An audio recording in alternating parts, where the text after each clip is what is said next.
Kilala niyo si Terry dito, di ba? Yung may bombolya sa pisngi. Okay ba yan? Okay, so alam mo ba kung anong dinala ni Laila de Lima nung dumalaw kay Madriaga? Saging na saba. Si Montulfo, anak niya sa labas yan si Madriaga. Speaker of Congress, mahilig sa singit eh. Yung 1 bilyong yan, naalala ko yung claim ni Montulfo na nakaiwan daw ng 1 bilyong piso si Pangulong Duterte sa Malacanang. Alam nyo, hindi naman po in-house si Pangulong Duterte. Peaceful transition of power. Paano ka makakaiwan ng 1 bilyon? Kung Mayo pa lang, alam mo na, matapos na yung term mo eh. Kung meron pa 1 bilyon granting without considering may 1 bilyon doon, hindi maiuwi mo yun. Ang tagal ng panahon para maiuwi mo 1 bilyon. Kung siguro, 1,000 piso, 2,000 piso, nakalimutan mo sa drawer, pwede. 1 bilyon! Alam niyo ba kung gaano karami 1 bilyon? Yung 1 milyong piso, ganyan, mga ganyan kalaki, di ba? Mga 12 inches, more or less, yung haba. 1,000 ganon ang 1 bilyon. 1,000 na 1 milyon. Nakalimutan mo? Hindi mo napansin? Yan ang mga tiradang Boss, 1 minute lang. Ito. 1 minute lang. Alam mo si Montulfo, anak niya sa labas yan si Madriaga. Sige po natin yung 1 minute and then we'll acknowledge Dr. Lloyd. Yes po, 1 minute lang po. Alam mo ba't ako nagagalit? Una, hindi talaga kilala yan sa PSG, VP PSG, sa security detail ng Pangulong Duterte at Vice President Sara Duterte. Ang dami nagte-text sa amin sa Duterte Youth Party List. Sir, sabihin nyo hindi namin kakilala yan. Puro opisyal. Galing PMA at PNP. Sir, hindi namin nakilala yan o kahit kailan. Yung kaisa-isang picture niyan, nakatabi na solo si Vice President, yan yung inauguration ni Ma'am, na 1,000 taga Davao audience ang nagpa-picture sa kanya isa-isa. Yun lang yun. And pangalawa, talagang ang Duterte Youth Party List, nakakuha ng pinakamalaking boto ng ating mga pulis at sundalo, gusto lang ipaabot ng ating mga pulis at sundalo na hindi man lang namin naging kasama yan, kahit private sa Armed Forces, kahit patrolman sa PNP, huwag niyang sabihin na kung ano-anong claims niya sa buhay dahil kalokohan alam ng lahat ng security agencies ng ating bansa, Mr. Madriaga. Pero alam mo ba kung anong dinala ni Laila de Lima nung dumalaw kay Madriaga? Saging na saba. Alam naman po natin, di ba, judging by the affidavit that it will not stand legal scrutiny, even more perhaps psychiatric assessment, hindi rin magsastand yan. Baka nasiraan for staying under the Lima's wing. So anyway, acknowledge po natin ngayon si Dr. Lorraine Badoy. Dr. Lorraine, are you still there? Yeah, can you hear me? Okay, loud and clear po. Go. As Jim Okay, would say, so, Kylo Ren. listening to Ronald, to Attorney Topacio, everybody, it's enraging, di ba? Nakakabaliw sa galit. And this is not the first time. It's been the hallmark of the Marcos presidency, yung kabaliwan na ganito, the insanity. Now, because this is an insane president, and we can talk ourselves blue in the face, as I said, no? Yung mga insertions, all of that, all the technicalities, that parang we're talking about a Congress that's made of hardened criminals, no? Na inuulit pa, di ba? What this president, his idea of damage control is salita lang, puro salita. And then the most ridiculous things, because if there's anything that's very clear right now, is that Bongbong Marcos did not run to serve. He ran to steal from the Filipino people. Compared to mga na pinapakinggan natin, nakakagalit, and for the past 3 years, this is what he's been doing to the Filipino people. Diba? And why is that? This is a man in the grip of a powerful substance abuse disorder. If there's anything that's very clear now, is that he's not fit to lead. He has destroyed our economy in under 3 years. And the amounts that we're talking about right now are staggering, nakakahina. And you know what that means? What those amounts mean, no? Is that yung mga bahay na wash out, yung mga nalunod na mga kababayan natin, yung mga nagugutom. And this is why we need to speak out, because they're not able to speak out, di ba? And if there's one thing that we also know, this could not have been possible under President Rodrigo Roa Duterte. In the end, the buck really stops with Bongbong Marcos. And apart from the, di ba Ferdy said, Attorney Topacio said that yung statement ni Zaldico, why is it heavy? It's also heavy because he's the appropriations chair. Di ba? Mabigat yung sinabi niya. So, and yet, niloloko ang Pilipino, no? Walang kahihiyan itong Marcos administration na ito. That ICI is a load of crock talaga, bullshit. Because it was created by Bongbong Marcos, his appointees, no? These are his appointees, and they will not touch Bongbong Marcos nor Martin Romualdez. And at the end of it, ang kakapal talaga ng mga mukha, walang kahihiyan sa Pilipino. The impunity, the brazenness, and we'll always go back to the privilege of having served my country under PRRD, which fortunately, no, for us, he gave us a standard eh. And I'm afraid that we're going to lose that outrage, and we should never lose that outrage. Isa pa yan, no? Just to look at PRRD in The Hague, yan ang ginawa ni Bongbong Marcos. It's a heinous crime. Extraordinary rendition. So, all in all I really just want to say, as a doctor, no, we can cure the symptoms. We can say, we'll do this, yung katulad ng ginagawa niya, no? He'll fire all sorts of people, mga other secretaries niya, si Lucas Bersamin, etc., etc. Pero siya yung kailangan mag-resign. He has to step down. He is fully incapable of leading our country. It's like having a patient with cancer. You're going to manage the fever, the appetite loss, but in the end, it's the cancer, and the cancer is Bongbong Marcos. He is fully incapable. He is a plunderer. He is a criminal, the extraordinary rendition of PRRD, and he is a drug addict. At the very bottom of this is because he is a drug addict. His family members are drug addicts.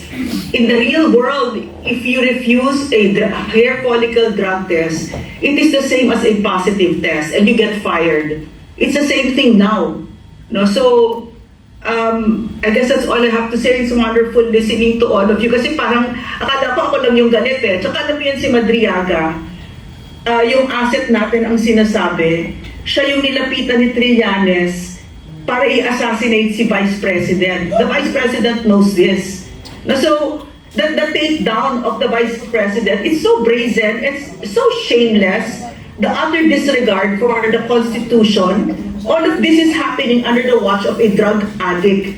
So we should not be surprised anymore that all of this madness is happening, and that madness has to stop, and he has to step down. Bongbong Marcos has to step down now. Otherwise, he's going to bleed our country dry. He's doing it now. On one hand, he's going the rounds with all of his ridiculous statements na nagpapapogi na about good governance and about corruption, so he's so against it. But on the other hand, he's sending Vince Dizon, his alter ego, to steal from us. No, so nakakahiya itong president na ito. He has to step down. That is the moral obligation of our generation, not to allow any Marcos ever again. That's it. Thank you. Thank you, Dr. Lorraine, for that. May question po na pumasok dito ngayon from Dare to Us. Sa mga hindi pa po nagpa-follow ka Dare to Us, siya yung pina-follow ko if I want to understand about the budget. Kasi yun yung parang focus niya. So may question siya rito. I don't know if anyone from our panel can answer this. This is about the budget, mismong budget ng House of Representatives. Sabi rito, we would like to ask po bakit ang budget ng House of Representatives ay walang public deliberations. No presentation of budget, no scrutinization like other government agencies. We would like to raise the issue of excessive cash balance of the House. According to 224 COA report, may 27.6 billion cash and cash equivalents ang House of Representatives as of December 31, 2024. In 2023, it was 18.657 billion. According to the report, it was earmarked for payment of payables already obligated and due for payment in the ensuing years. Pero po, ang total liabilities of the same COA report in 2024 is 481 million pesos only. Bakit po ang daming cash ng house? For what purpose? Yearly, there is also a realignment of funds from personal services and capital outlay to MOOEs. And on top of that, 17.324 billion pa silang net to GAA increase in 2025 and 10.5 billion increase in FY 2026 budget. Bakit ang dami nilang cash at bakit patuloy ang increase ng kanilang budget na walang public budget deliberations, no scrutinization, no questions? I consider this a hypocrisy on the part of the House scrutinizing other agencies pero ang budget nila hindi nangyayari sa budget nila. Anyone can answer. Actually, ganito yan, ano? The fundamental question there is, bakit walang deliberation? Simple. Ayaw nilang ipaalam sa atin. Case in point, the 2025 GAA was unconstitutionally certified as urgent. Can you imagine? Budget urgent. Anong ibig sabihin kung bakit may GAA deliberation? Kasi nga, ang legislature, ang guardian of the public purse, of the national treasury. Kaya dapat yan, binubusisi lahat. Tama yung sinabi ni Chairman Cardema. Binubusisi yan. Bakit ganito? Bakit ganon? Ito bang agency na to? Nagamit mo ba yung binigay namin sa'yo? Hindi mo pala nagamit? Bakit ka namin bibigyan ulit? Etong binigay namin sa'yo, bakit dito mo ginamit sa ibang purpose? Dapat makastigo ka, etc. Can you imagine that 2025 GAA was certified as urgent? What does certification of urgency mean? It means that you dispense with the reading, the first, second, and third readings on 3 separate days. Meaning to say, isang araw lang, pwede mo nang i-approve yung pending legislation. Anong purpose ng certification of urgency? Nagkakagulo. Di ba? Magdideclare ka ng national emergency by law. Urgent yun. Lumindol. Nagkaroon ng the big one, wag naman. Kailangan ipasama itong supplemental budget in one day. Ang dami natabunan, ang dami nagugutom, walang tubig, walang kuryente. One day. Pero budget, urgent. Di ba kinall out niya si Pangulong Marcos ni Justice Lloren in his separate opinion? It is unconstitutional because you do not use a certificate of urgency on the budget which is supposed to be subjected to the longest debate. Kasi unang-una, yan ang budget ng bayan. Pangalawa, isang taon a-applyan. At number 3, billion, trillion pa nga ang involved. So, bakit maraming cash? Iniipit nila yung cash. Bakit walang public deliberation? Napilitan lang sila. Eto, kung napapansin nyo, napilitan lang sila sa MyCam. Pero kung napapansin nyo, sino man nanood nung sa MyCam, nagtiyaga. Ako nagtiyaga mag-a-adjourn sila. Bago magpupulong-pulong sila ron, magkukumpul-kumpul sila sa isang lugar. Hindi rin natin alam kung anong pinag-uusapan. Bago mag-re-resume, meron ng desisyon. Wala rin! Ila-livestream pa nila. Walang iniwan yan doon sa ICI Merong guidelines for live streaming, pero umpisa nung na-create yung ICI noong September, itong taong ito, ilan ang ni-live stream na hearing? Isa! Exactly 1 hearing. Oho. Yun ang nangyari sa ICI. Pinaglolo ko tayo. Public daw, live stream, pero recess, private consultation doon sa bandang likod, kitang-kita naman nawawala sila nandun yung screen, hindi nawawala yung live feed, pero walang laman itong mga mesa, nandun sila sa likod. Then pagbalik nila, ayos na. Mayroon ng usapan, anong klase yun? How the decision has arrived at hindi rin natin alam. So, ginagago lang po tayo. Kunwari transparent. Oo, kunyari, ay nako. Parang ICI na lahat, kunyari lang, puro dapat talaga ang palitan na yung, di ba meron silang parang yung may bagong Buha, di ba? Oo, dapat palitan na niyo yung kanta ni ano eh. Ano yung papalit mo? Yung kay, sino to? Si Anthony Castello? Balat kayo pala ang Balat kayo. Sir Cardena, you wanna add to this? Oo. Bingaling Balat partner! Pero madagdag ko lang yung experience namin dyan sa house. Noong 2019, hindi agad kami nakaupo. Tapos may lumapit sa Sabi akin. mo kung bakit? Huwag na. Ikaw na. Hindi agad kami nakaupo. Tapos may lumapit sa akin mga congressmen. Sabi, Kung na rin tawag sa'yo, Kung elect ako nun. Kung benta nyo na lang yung Duterte yun, baka ano pa kaya 20-30 million. Sabi ko, putang ina. Hindi kami nakikipag-away para sa pera. Wala nga kami pakialam dyan sa budget sa Kongreso eh. Gusto lang namin makipagdebate, magsalita, makipag-away sa mga makakaliwang grupo sa bansa. So yan ang nangyari. Pag-upo namin sa Kongreso, Vice Chair kami ng National Defense, yun ang tinututukan namin. Kaya tinutulungan namin mga kabataang Pilipino, huwag ma-recruit ng NPA at ito mga taga-AFP at PNP.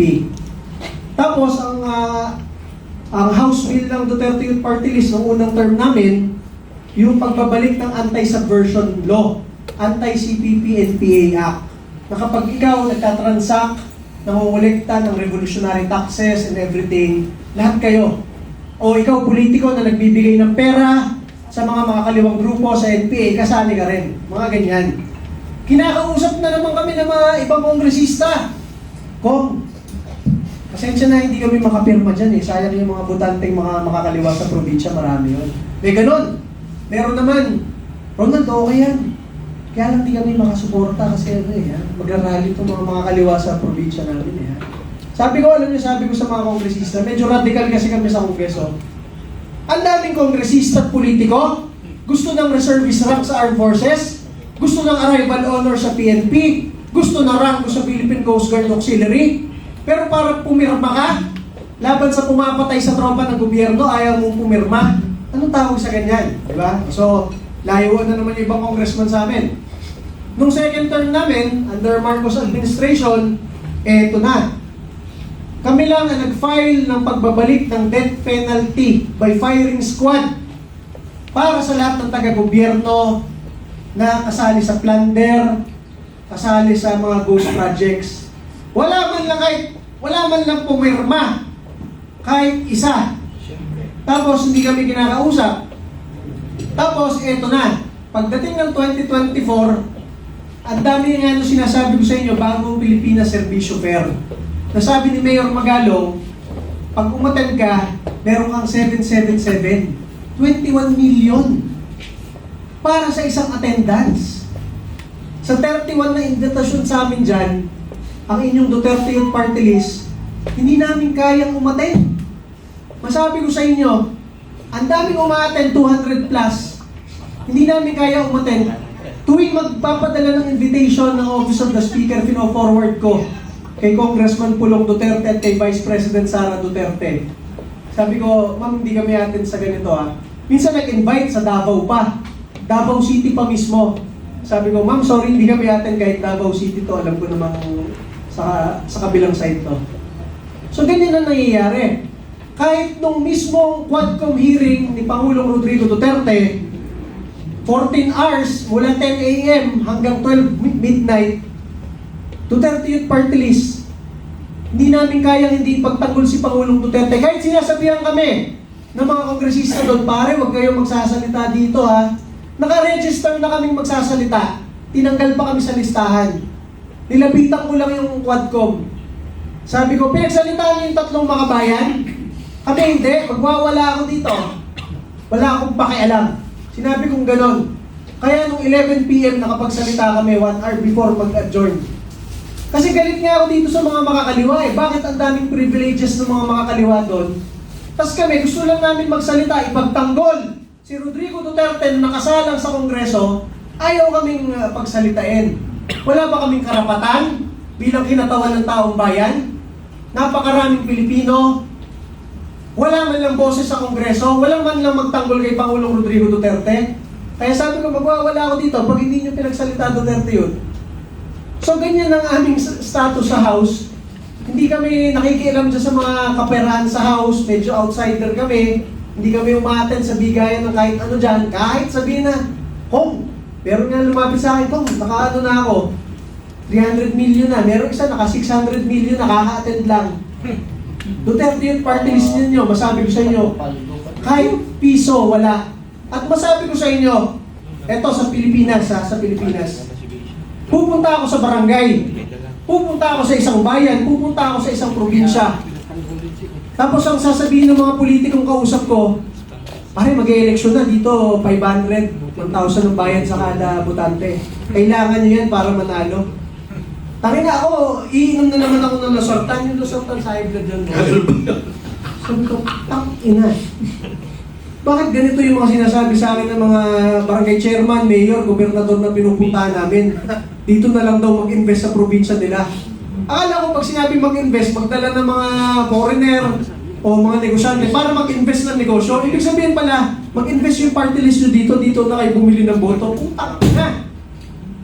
Masabi ko sa inyo, ang Duterte Youth Party List ninyo, nanalo ng halos 2.5 na milyon na boto ng mga Pilipino, kahit isa doon, wala man lang binili, kahit piso. Ibig sabihin, ang mandato ng inyong Duterte Youth Party List nakakuha ng 2.5 milyon na boto dahil sa paniniwala sa aming pakikipagdebate at pagsasalita para sa taong bayan. Isipin ninyo, ang Armed Forces of the Philippines at Philippine National Police, Commander-in-Chief nila si Bongbong, pero sa 150 na party list, ang number 1 sa AFP at PNP ngayong taon na ito, Duterte Youth Party List.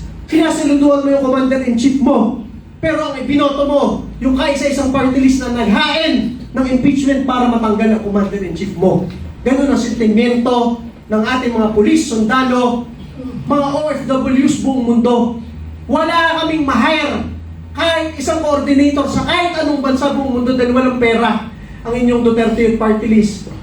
Kahit saan tayo magpunta ngayon, Amerika, China, Singapore, Middle East, Dubai, France, Germany, number 1, Duterte Youth Party List. Wala kaming kakilala kahit isang OFW leader. Pero ang ibinoto ng majority ng mga OFW sa lahat ng bansa buong mundo, kahit mga pulis at sundalo, under ng administrasyong ito, Duterte Youth Party List po ninyo. Ganyan ang aming paninindigan.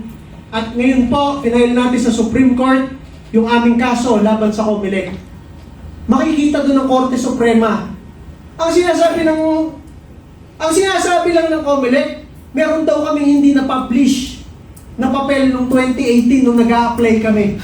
Nakalagay sa mismong batas ng party list, the COMELEC shall publish. Sino ang nakalagay sa batas na magpapublish ng mga aplikante? COMELEC po.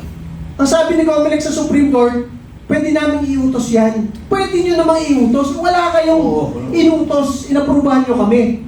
Paano namin mahuhulaan na yung one-pager na yon? Kailangan. Lastly na lang masabi ko sa inyo, sa dami-dami ng party list dyan na bumibili ng boto, sa dami-dami ng party list dyan na nangungurakot, kahit mga kongresista, may kaso ngayon, may alam ng taong bayan, nangungurakot kasama sa mga bilyong-bilyong kalokohan ngayon. May kaso ba sila? Wala. Ang tinanggal yung kaisa-isang party list na nakakuha ng 3 seat sa Kongreso, binoto ng 2.5 milyon na Pilipino, kaisa-isang nagbabalik ng death penalty para sa kurakot sa bansa. Tayo ang pinagtulungan, tayo ang tinanggalan ng budget, tayo ang tinanggalan ng seat sa Kongreso. Pero masabi ko sa inyo, kahit wala tayo sa Kongreso ngayon, kahit sa barangay ng Pilipinas tayo magpunta ngayon, sinasabi ng taong bayan, Sir, Duterte Youth Party List po kami, binoto po namin kayo. Hindi tayo yung kahit saan ka magpunta, yan yung mga nangurakot ng bilyong-bilyong malita. Hindi tayo ganon. At dahil dyan, sa inyong pagtitiwala ng ating mga kasama sa social media, mga vloggers, at ng milyong-milyong Pilipino, kaya nabubuhay ang Duterte Youth Party List. Alam ko, makakabalik tayo sa Kongreso at putang ina lahat ng kailangan reforma dyan sa Kongreso na yan at sa ating gobyerno. Lalo na pag naging Pangulo si Sara Duterte, tayo ang magbabago ng Pilipinas. Talagang Ako talaga nanghihinayang na si Yusek Cardema ay tinanggalan ng buto sa eleksyon. Sayang na sayang. Kailangan natin yan. Dr. Khalid. I'd just like to go back to the question. I really believe the question is very valid, and I think it really opens a lot of scrutiny dapat dito sa budget mismo ng House. Pero kasi ang manner kasi po by which it's being done, meron po kasi tayo tinatawag na parang House Committee on Accounts. No? So sila po talaga yung bumabalangkas ng mismong budget, including the salaries of staff, MOOE, and many other expenditures. No? Problema lang, wala po talagang layer ng scrutiny dito dahil pagkagawa po ng House Committee on Accounts, diretso kaagad siya sa plenary, diretso kaagad for approval. So I think maganda po na tignan natin, no? I really feel that the question of difference is really valid. Tignan natin kung paano ba talaga ginagawa yung kanilang budget. And I think umiiral po kasi dito yung yung parang long-held tradition sa Congress, no? Merong parang parliamentary courtesy na tinatawag na hindi na talaga tinitignan. Which I believe in this case dapat kasi kung sila binabalangkas silang maigi yung mga programa na pinopondohan ng pamahalaan at the national level, bakit hindi natin titignan kung paano sila nagkakaroon ng pondo? I think this is really valid. May follow Kaya up. tayo, Rob, si Terry Lidon, yung accounts, di ba? Siya ang chairman. Kilala niyo si Terry Lidon, di ba? Yung may bombolya sa pisngi. Okay ba yan? Okay, sige po. Oo.